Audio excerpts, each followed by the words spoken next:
final de temporada. A gente vai dar uma pausa agora, volta depois em janeiro, então fique aí com esse season finale. Você sabia que o Batman quase foi cancelado? E não cancelado do jeito moderno, cancelado de deixar de ser publicado. Meu nome é Diego Morro e tá na hora da gente viajar no tempo. Como eu falei no vídeo sobre a era dos quadrinhos, que eu vou deixar o link aqui caso você não tenha visto, né? Depois da Segunda Guerra Mundial, a gente tem a primeira grande crise dos quadrinhos. Os quadrinhos quase são exterminados por uma série de fatores, né? Primeiro, os super-heróis, que eram um carro-chefe, né? Os super-heróis eles ficam muito atrelados a essa coisa de enfrentar nazista, enfrentar espião. A gente vai ter o começo da perseguição, essa onda reacionária que está chegando no país, tá, né?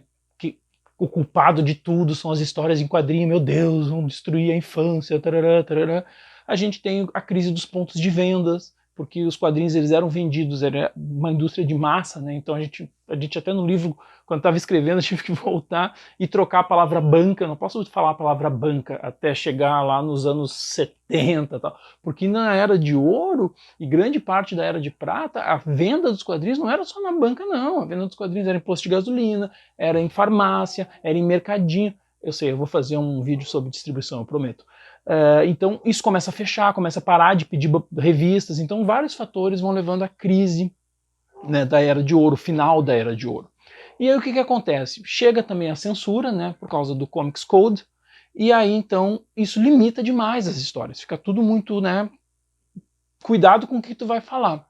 Ao mesmo tempo, nessa transição entre Era de Ouro e Era de Prata, a gente está vendo uma grande fortalecimento da ficção científica. A ficção científica começa a vir e ficar cada vez mais forte presente nos quadrinhos. Todos os super-heróis são cancelados, né? A gente tinha falado isso. Sobra só o Batman, o Super-Homem e a Mulher Maravilha. O Superman, ele que se dá bem nesse período, porque o Superman tem tudo a ver com ficção científica. Né? O Superman é um cara que vem do espaço. Então esses novos conceitos que principalmente o Otto Binder vai trazer para o personagem, né, de, sabe, Fortaleza da Solidão, a Zona Fantasma, a cidade de Kandor, tal, tem tudo a ver com o Superman. O Superman enfrentar robô gigante, o Superman viajar no tempo, o Superman ir para outra dimensão, tem tudo a ver com ele. A Mulher Maravilha também tem uma pegada que ela consegue se dar bem, apesar dos roteiros do Robert Kanigher não serem muito bons, tal, mas isso é para outro vídeo. Ela até também tem a ver um pouco, né, porque ela é, né, um ser mitológico, tal, etc. Mas o Batman não tem nada a ver com isso.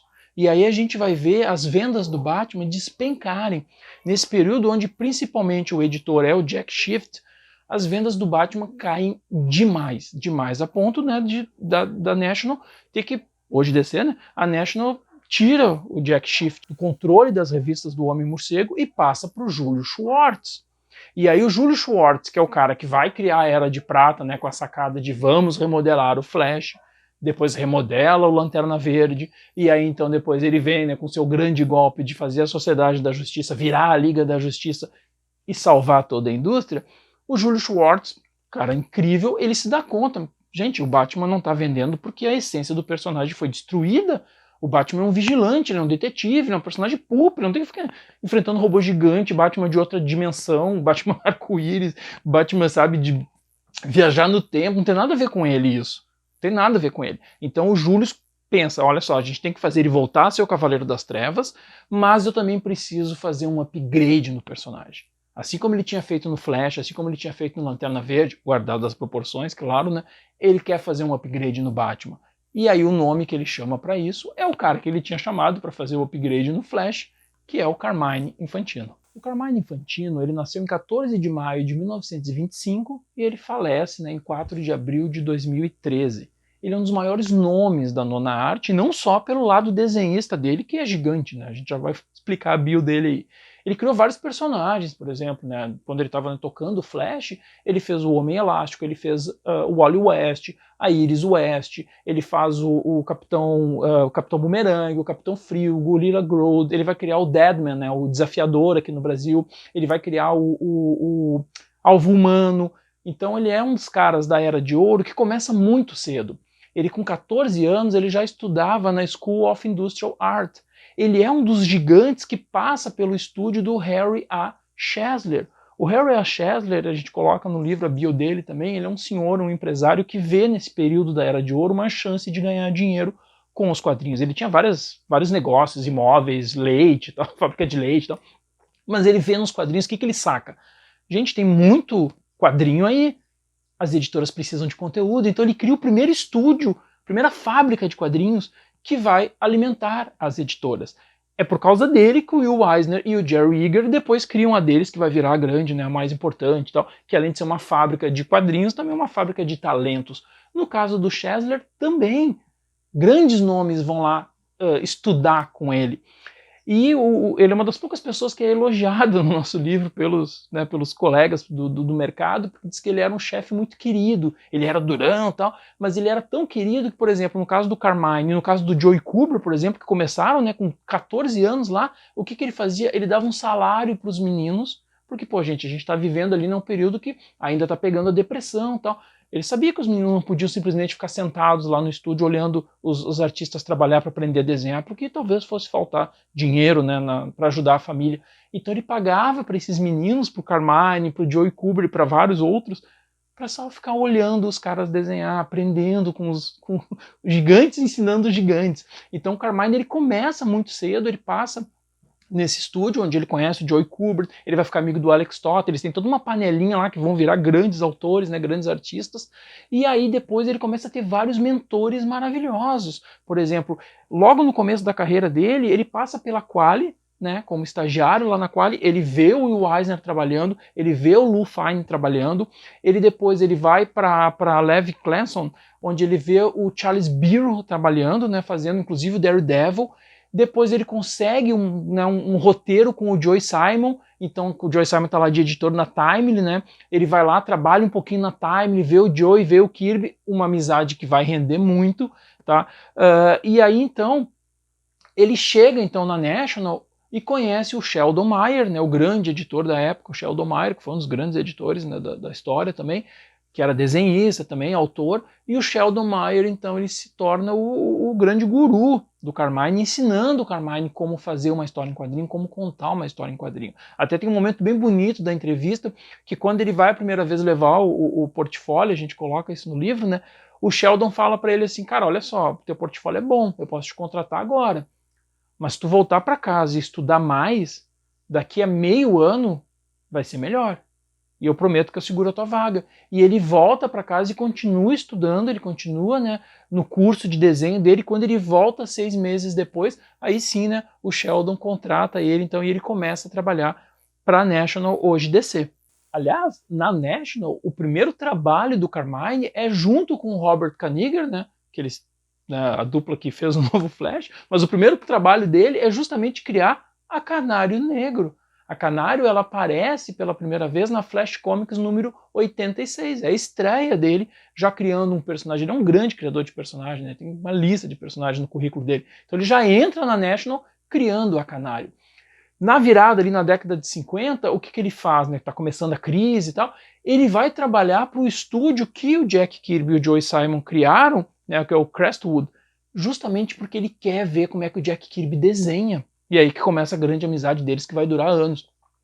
Mesmo sendo bem complicado para ele, né, questão de horário e até, né, o estúdio era pequeno, então eles pagam até menos do que ele recebe fazendo freela para a editora e tal, mas ele fica mais de um ano ali trabalhando com o Jack porque ele quer aprender, ele quer ver o Jack trabalhar. Ao mesmo tempo, ele continua os estudos dele. Ele vai estudar na Art Student League, tá? Ele vai estudar no Queen's College, ele vai estudar no Brooklyn Art, ele continua se aprimorando e ele vai, inclusive, nesses estudos dele, ele começa a se apaixonar por artes plásticas. Né? Ele vê os grandes pintores e ele vai trazendo isso para o seu desenho dos quadrinhos. Por isso que o Carmine é tão importante como desenhista. Ele pega todo aquele impacto que o Jack tem, né, o Jack Kirby, só que ele vai trazendo umas coisas mais artísticas para o quadrinho. As páginas dele vão ficando muito lindas, ele começa a influenciar o mercado, ele vai se tornando um dos grandes desenhistas desse período aí, dessa transição de era de ouro para era de prata. Ele se torna um dos desenhistas mais influentes do período. As páginas dele, as figuras deles, né, tem muita ação, tem muita beleza plástica. E é por isso, justamente, então, que o Julius Schwartz chama ele para fazer o Flash, e aí na hora que precisa, na hora que o bicho aperta, ele chama ele para fazer o novo Batman. E aí a gente vai falar agora da entrevista que o Carmine deu para o Gary Groth no Comic Journal. Julie disse: Irving quer falar com você. Irving Donfield era o editor-chefe e o editor nesse sentido naqueles dias. Então eu entrei, fui com Julie, sentamos, e foi quando eles nos disseram que o Batman estava em péssimo estado. Ele me disse: vou lhe dar 6 meses nisso. Se você conseguir reverter, tudo bem. Caso contrário, queremos abandoná-lo. Isso não é incrível? E assim que foi vendido. Então eles trabalharam para que eu fizesse todas as outras edições e todas as capas. Isso é chamado de New Look? Exato. E você redesenhou um pouco a roupa, certo? Sim, mas não foi ideia minha. Foi Julie. Eu não tive nada a ver com isso. O Batman ia ser cancelado. Hoje o Batman ia ser tipo, o Doutor Meia-Noite. Sabe? Que só um nerdão sabe quem é. O Batman ia ser cancelado porque o poderoso da DC, herdeiro, né, do Harry Donfield, o Irving Donfield falou, cara, 6 meses, se essa merda não funcionar, a gente vai parar de publicar ele. Só que aí, né, o Júlio Schwartz com a sua ideia maravilhosa dele voltar a ser Cavaleiro das Trevas, o Carmine com o visual novo, né, com o símbolo amarelo, muda o cinto, muda todo esse visual novo do Batman, o New Look, ele estreia na Detective Comics 327 com capa de maio de 64. Só que aí eles são atropelados pela Batmania. Já está em produção o seriado do Batman com Adam West e tal, que vira, né, uma febre mundial, e aí então eles não conseguem fazer o Batman ser tão Cavaleiro das Trevas por causa do clima do seriado. Os quadrinhos têm que refletir um pouco o clima do seriado. Então o Julius ele precisa adiar um pouco a sua ideia de Cavaleiro das Trevas por causa do sucesso do seriado. Aliás, né, uma das atitudes do Julius para limpar o Batman é justamente tirar tudo que deixava o Batman mais bobo. Então ele elimina, tem na época, né, a Batwoman, a Batgirl da época, ele elimina o Batmirim. Só que aí, como o seriado depois já vai chegar na segunda temporada do seriado, eles precisam de uma personagem feminina, o produtor pede uma personagem feminina, então o Carmine vai lá e cria a nova Batmoça, né? Então a Bárbara Gordon, agora, né, a filha do comissário Gordon, vai ser a nova, né, Batgirl e tal, com aquele visual lindo do Carmine, que sempre ele faz, né, personagens maravilhosos. A nova Batmoça, criada pelo Carmine, ela vai estrear na Detective Comics 359. Então esse é o outro grande momento, né, da carreira do Carmine, ele também fazendo a nova Batgirl. Todo esse impacto visual que o Carmine está fazendo na editora e está fazendo no mercado não passa desapercebido. Então o Donfield né, o Irving Donfield, junto com o tio dele, né, que era o sócio do pai dele, né, o manda-chuva da National, o Jack Leibowitz, eles oferecem para o Carmine o cargo de diretor de arte. Eles triplicam o salário dele, ele ganhava em torno de $10 mil por ano, ele passa a ganhar $30 mil por ano para ser o responsável por todo o visual da editora. Então, com isso, ele vai ter que cuidar, né, de todo o visual da editora e vai ter que fazer a grande maioria das capas.